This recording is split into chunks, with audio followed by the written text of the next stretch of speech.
கடந்த மக்களவை பார்லிமெண்ட் தேர்தலில் உள்ள நிலவரத்தை நிறைய விஷயங்களை நீங்கள் அறிவீர்கள். அதில் இன்னைக்கு அவங்களுடைய மெஜாரிட்டி கம்மியாக இருக்கு, நாளைக்கு என்ன வேணாலும் செய்வாங்க. அதில் ஒரு சின்ன தகவல், நிறைய தகவல்கள் இருக்குது. இதனால் குறிப்பாக ஒரு தகவலை பதிவு செய்து கொள்கிறோம். அதாவது கடந்த 2009 மக்களவை தேர்தலில் சில ஆய்வு அறிக்கையை வெளியிட்டிருக்காங்க. அதில் எந்த மாதிரி வெளியிட்டிருக்காங்கன்னா, ரெண்டு விஷயத்தை பார்க்கணும். ஒன்று கிரிமினல், இன்னொன்று கோடீஸ்வரன். ரெண்டுமே கூடியிருக்காங்க. இதுல என்னன்னு கேட்டா, வசதியானவர்கள், அதாவது கோடீஸ்வரர்கள் பட்டியலை பார்த்தா 504 பேர், 504 பேர் கோடீஸ்வரர்கள். எல்லா கட்சியிலையுமே எழுதியிருக்காங்க கோடீஸ்வரர்கள் தான். நடுநிலையோ ஏழைகள் தான் போக முடியாது. அந்த கோடீஸ்வரர்களுக்கு பின்னாடி இன்னொரு லிஸ்டையும் போட்டிருக்கோம், மகா கிரிமினல் சொல்லி.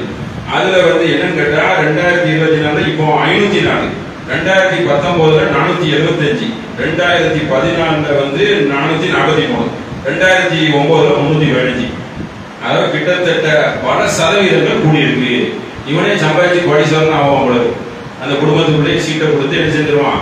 அப்படியே வர கோடீஸ்வரர்கள் வகிக்கக்கூடிய பதவி. பணம் இருந்தா தான் என்ன செய்ய முடியும், இந்த பதவியெல்லாம் போய் நிக்க முடியும். செலவு பண்ணணும், அசிங்கமான காரியங்கள் செய்யணும். அசிங்கம்னா அந்த மாதிரி சாராயம், போதைகள், என்னெல்லாமோ செய்யணும். அந்த அபத்தமான சொல்லலாம் சொல்லவே முடியாது. நாங்க பயங்கரமான அப்படியே கண்ணியமான அந்த இறைவன் பாக்குறான்னு நிற்பான். என்ன வேணாலும் செய்வான். கால் ஊடுவதற்காக எவன் தானியே அறுப்பான். எத்தனை கூடுதான்னு போடுவான், எத்தனை கொண்டாடுதான்னு போடுவான், என்ன வேணாலும் செய்வான். இப்படிப்பட்ட ஒரு தூய்மையான கொள்கையில உள்ளவர்களோட அங்க போனா அப்படித்தான் இருக்கணும். அப்படி இருந்தாலும் அவன் என்ன செய்ய முடியும், அவன் ஜெயிக்க முடியும்.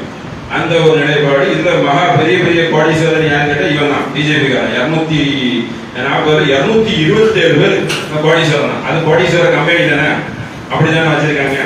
அப்போ காங்கிரஸ்ல ஒரு 92. அதாவது இதெல்லாம் ஜெயிச்சவங்களோட லிஸ்ட் தான். சரிங்களா? அவ்வளவு பேர் ஜெயிச்சா அவ்வளவு பேர் கோடீஸ்வரனா தான் இருப்போம். இது எதுக்கு தெரியுமா, அந்த லிஸ்ட் தான் போட்டு காட்டுறான். இவனை மட்டும் பிராக்கெட் பண்ணி ஆய்வு பண்ணிக்கிட்டே இருப்பானோ.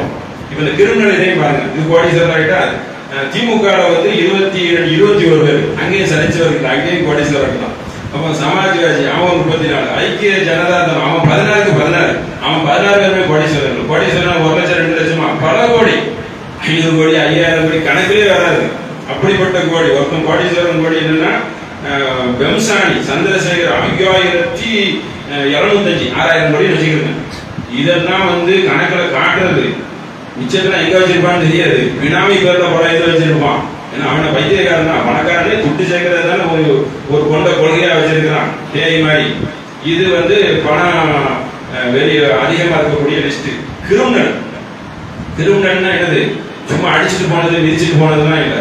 கொலை, அக்கௌண்ட் மரடு, அப்புறம் முயற்சி, கொலை முயற்சி. இவனை தீர்த்து கட்டி இருப்பான், அவனை போட்டு தள்ளி இருந்துருவான். அது கொலை முயற்சி.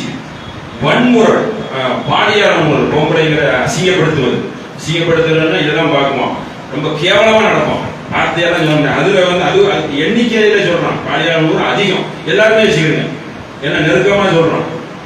அதுக்கப்புறம் என்னன்னு கேட்டா, உங்களுக்கு வெறுப்பு பேச்சு, கண்ணாவோட சந்தர்ப்பத்துக்கு தகுந்த மாதிரி பேசுவான். இப்படி பேச்சு, இப்படி அசிங்க கடத்தல், இந்த மாதிரி இதெல்லாம் கடத்துவான். அந்த பொடியெல்லாம் மாட்டானோண்டா, ஆனா இவனதான் இருப்பான். அப்போ பெண்களுடைய இது கடத்தல் வழக்குகள், குற்ற பிரிவுகள், இதெல்லாம் என்னன்னு கேட்டா உறுதி செய்யப்பட்டது. சும்மா போற பக்கம் சொல்ல, அவனை போட்டு உறுதி செய்யப்பட்டது. இப்படிப்பட்ட லிஸ்ட்ல எத்தனை பேர் மொத்தம் இருக்காங்கன்னா 251 பேர் இருக்காங்க.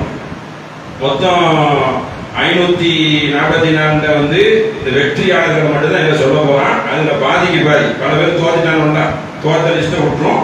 251 பேர் எடுத்து கிரிமினல் வழக்குல இருக்காங்க. அதுல 27 பேருக்கு பயங்கரமான தண்டனை விதிக்கப்பட்டிருக்கு. அதாவது மற்றது தண்டனை தான், வர முடியாத அளவுக்கு தண்டனை. எதுக்கு சொல்ல வரோம்னு கேட்டா, இவங்க எப்படி ஆக்சிடென்ட் நிக்க முடியும்? சட்ட பிரகாரம் வழக்கு உள்ளவங்க தண்டனைக்கு உட்படுத்தப்பட்டவர்கள் ஒரு பிரிவு வச்சிருக்கான். அப்ப சட்டம் என்ன, கண் தொடையும். சும்மா எழுதிக்கலாம் ஜாலியா. அப்ப இவ்வளவு பேர் இருக்கான். இதுலயும் நம்ம இவன் தான் பெரிய ஆளு, நம்ம அம்மாடிமஸ் தான். அவங்க குரூப் தான். பாஜக 94, காங்கிரஸ் 49, இந்த கிரிமினல் வழக்குல சமாஜ்வாதி ஒரு 21, திருமண அந்த மம்தா பானர்ஜி கட்சி ஒரு 13, நம்ம பெரிய தலைவராக இருக்காங்க பகுத்தறிவு பாகவன் திமுக அவங்க 13. அவங்களும் என்ன செஞ்சிருக்காங்க, கிரிமினல் வழக்கு உள்ளவங்க நிறுத்தி இருக்கிறாங்க. அவங்களும் அப்படிதான் இருந்திருக்காங்க. அப்ப இவ்வளவு லிஸ்டையும் என்ன செய்யறான், போட்டு காட்டுறான். இவங்க எல்லாம் அத்துமீறினவர்கள் அப்படின்னு சொல்லிட்டு ஒரு லிஸ்ட போடுறோம். இதுதான் கடந்த இந்த பார்லிமெண்ட் தேர்தலில் இவ்வளவு நாள் தேர்தல் நடந்ததிலேயே அதிகமாக கிரிமினல் உள்ளவர்கள் இந்த முறை தான் நடந்திருக்கு. இவ்வளவு பேர் நிறுத்திருக்காங்க. அப்போ குண்டாசு, ரவுடி இவங்க தான் என்ன செய்ய முடியும், ஆட்சி உள்ளுக்குள்ள இருக்க முடியுங்கிறத படிச்சே தெரியுது. அண்ணாவும் அயோக்கியங்கிட்ட தான் கொடுப்பான். அவங்க கொடுத்தாதான் அவங்க தான் அதுக்கு சரியா இருக்கும். யாரை யாரை வார முடியும், காலை வார முடியும், யாரை கொலை பண்ண முடியும், யாரை என்ன செய்ய முடியும், என்கிட்ட ஏமாந்து தானே பித்தராட யார் பேரம் பேசி விலைக்கு வாங்க முடியும். ஃபுல்லா சீட்டிங்கா தான் இருக்கும். மக்களை எப்படி திசை திருப்ப முடியும், மக்கள்கிட்ட எப்படி வந்து பல லாபங்களை அடிக்க முடியும். இப்படிதான் வந்து பங்கு சந்தையில வேற ஏற்றி விட்டுருக்காங்க. எலெக்ஷனுக்கு முன்னாடி பார்லிமெண்ட் போடுற அப்படி சத்தம் போடுறான்னு இருக்காங்க. இப்படி எல்லாத்துலயும் என்னது, ஒரு மோசடி நிறைந்ததாக இருக்கிறது. அது அதிகமான மோசடி இங்க தான். பல நாடுகளில் நியாயமா நடக்கும். இது மோசடி மொத்தம் குத்தைக்கு வாங்கி வச்சிருக்கான். மூட பழக்கம், மோசடி, மாலை மரியாதை, சால்வை, காலில் விழுவது, எல்லாத்தையும் எங்களுக்கு தந்துருங்க. மொத்த டன்னு கணக்கில் வாங்கி வச்சிருக்கிறோம். இதுதான் அரசியலுடைய நிலவரம் என்பதை ஒரு தகவலுக்காக என்ன செய்யணும், புரிந்து கொள்ள வேண்டும். சூழ்ச்சிக்கார வலையில் நாம் விடாமல் கவனமாக இருக்க வேண்டும் என்று சொல்லி என்னுடைய இரண்டாம்